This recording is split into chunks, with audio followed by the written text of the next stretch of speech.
บอกเล่ายายเล่าให้พี่น้อง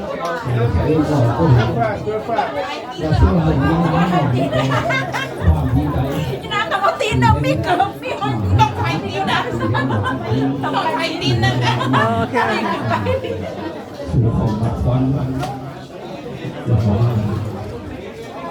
ทางนี้ปะเทากำลังเป่าอยู่ประกาศอยู่ประใสอยู่งานรวมเนาะ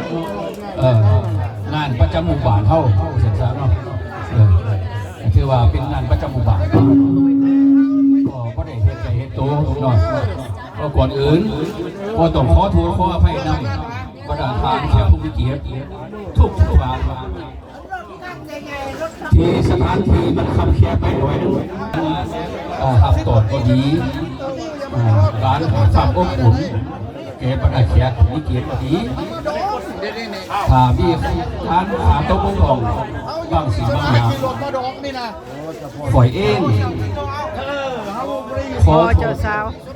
พ่อเจ้าสาวประดาทานแขกมีเกียรติเพราะว่าอยู่อายุไกลเนาะแล้วการสุดท้ายนี่ปล่อยเองก็บ่มียังที่เจ้าเบามีแต่ความดีใจเป็นดาวแสนหาขอบใจเซตทีมจะบอกขออุ้ยใส่ทอดเทบรรดาทานพาลุงน้อยไปเสามีเกียรติ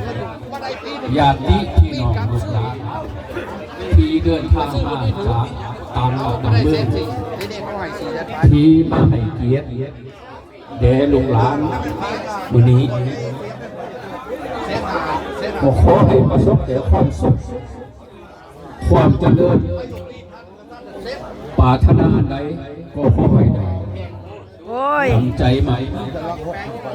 และก็ประทานที่เดินทางมาจากต่างรัฐต่างเมืองเฉพาะพ่อแม่ที่ปล่อยได้บอกเนาะที่ก็ลืมตาเสียโดเนาะเสียโดโอ้เนี่ยมากรวมอันนี้ก็คือน้องสาวน้องคุยที่ได้สละเวลามาแล้วก็ทำพิธีกรรมก็คือกันก็เป็นน้องสาวน้องเคยทั้งเดนเวอร์ทั้งอาริโซนาเซาเลกก็มีหลายคนอยู่รุ่นใหญ่ด้วยว่าใหญ่ฝากหลากหลายร้านก็เคยใส่ข้อว่าถ้าทาน